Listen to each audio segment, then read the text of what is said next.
आज का हमारा टॉपिक ऑफ डिस्कशन है सी प्रोग्रामिंग में। हमने अभी तक पढ़ा स्ट्रक्चर क्या होता है, फिर हमने स्ट्रक्चर के वेरिएबल को इनिशियलाइज कैसे करते हैं ये हमने देखा, फिर हमने स्ट्रक्चर के वेरिएबल को एक्सेस कैसे करते हैं डॉट ऑपरेटर से, एरो ऑपरेटर से, वो देखा।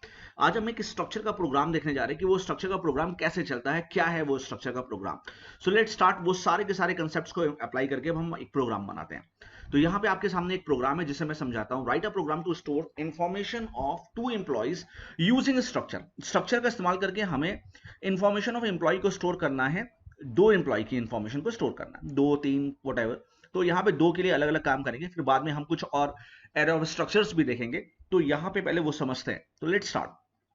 तो हमने यहाँ पे क्या किया, एक स्ट्रक्चर बनाया एम्प्लॉय नाम का, आप किसी भी नाम का बना सकते हैं। एम्प्लॉय नाम का स्ट्रक्चर बनाया, इसमें तीन मेंबर्स है, एक आईडी है जो इंटीजर टाइप का है, और नाम है वो एक एरे है, कैरेक्टर एरे, और सैलरी उसकी है फ्लोट टाइप की। यहाँ पे हमने दो वेरिएबल बनाए। भाई जिस प्रकार से आप इंटीजर के कितने भी वेरिएबल बना सकते हैं, ए बी सी कितने भी बना सकते हैं, ठीक उसी तरीके से मैं स्ट्रक्चर के कितने भी वेरिएबल बना सकता हूं।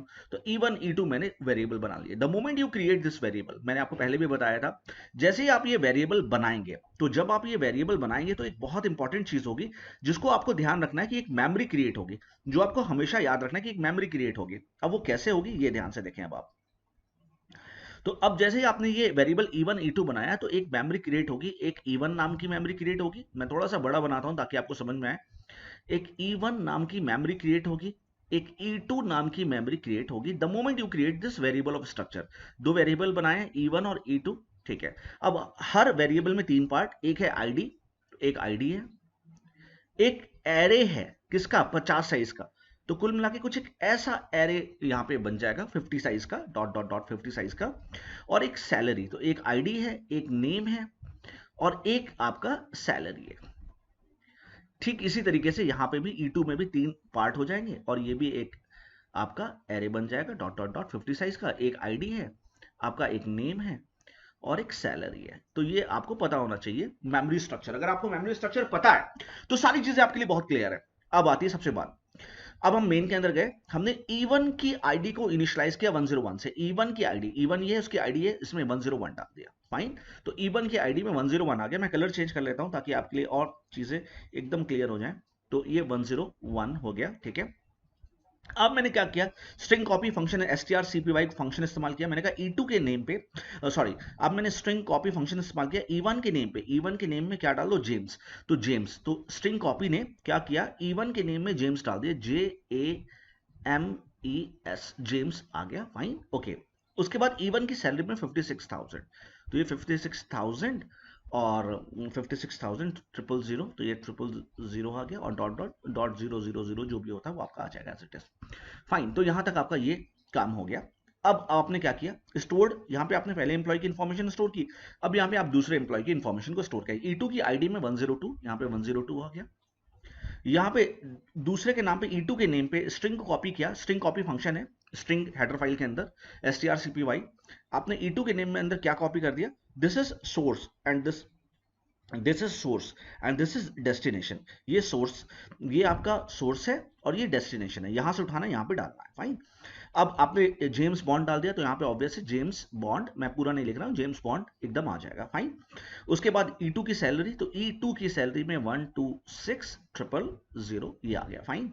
यहां तक अब हमारा डेटा इन मेमोरी ब्लॉक्स में जा चुका है। अब जब ये मेमोरी ब्लॉक्स में जाकर अब मुझे एक एक करके वैल्यू प्रिंट करानी, तो मैं लिखूंगा एम्प्लॉय वन डॉट ID। तो एम्प्लॉय वन की आईडी क्या है, तो आएगा आंसर एज इट इज लिख के EMPLOY एम्प्लॉय वन आईडी को ऐसे लिख के आएगा। E1 की आईडी, अब E1 की आईडी में क्या है 101, तो 101 लिख के आएगा। फिर नेक्स्ट लाइन पे न्यू लाइन लगा, नेक्स्ट लाइन पे E1 का नेम दैट इज जेम्स, तो जेम्स लिख के आएगा। यहाँ पे क्या लिखा है, E1 name, employ one name, तो ऐसे लिख के आएगा एम्प्लॉय वन नेम, और उसके आगे जेम्स आएगा। और employee one salary, employee one salary के आगे क्या लिख के आएगा, E1 की सैलरी। E1 की सैलरी कितनी, 56,000, तो 56,000 और डॉट 000, क्योंकि फ्लोट वैल्यू है, इस तरीके से। फिर इसी तरीके से E2 को अब मैं एक्सेस कर रहा हूं, printing the element of second employee information, second employee information, तो वैसे ही आएगा एम्प्लॉय टू डॉट ID। अब इसकी एम्प्लॉय टू की आईडी क्या है 102, तो 102 लिख के आएगा। इसका नाम क्या है, जेम्स बॉन्ड, तो जेम्स बॉन्ड लिख के आएगा, एंड देन सैलरी है 1,26,000, तो 1,26,000 आपका .00 ये लिख के आ जाएगा। तो इस तरीके से आपके एक आउटपुट आ जाएगा। तो ओवरऑल स्ट्रक्चर में काम कैसे हो रहा है ये मैंने आपको बताने की कोशिश की कि स्ट्रक्चर में काम तभी होगा जब आप एक मेमोरी क्रिएट करेंगे ऑब्वियस, और मेमोरी क्रिएट कैसे होती है वो मैंने आपको अच्छे से बताया। अब आप यहाँ पे सोच रहे होंगे एक सबसे मन, अब जब हम नेक्स्ट वीडियो बनाएंगे तो इसी के ऊपर बनाएंगे। अभी तो यहाँ पे 2 एम्प्लॉय, मान लो 10 एम्प्लॉय होते तो मैं बार बार ये इन्फॉर्मेशन ऐसे ऐसे एक्सेस करता रहता, बार बार ये चीज लिखता रहता e1.id e2.id, नहीं, तो ऐसा नहीं करेंगे। तो नेक्स्ट आने वाली वीडियो में हम पढ़ेंगे एरे ऑफ स्ट्रक्चर, हम पढ़ेंगे एरे ऑफ स्ट्रक्चर। तो आज यहां इस काम को आप समझ के चलिए कि एरे काम कैसे करता है, स्ट्रक्चर काम कैसे करता है। अब हम एरे ऑफ स्ट्रक्चर बनाएंगे, वो कैसे काम करेगा उसके ऊपर पढ़ेंगे। Till then thank you so much.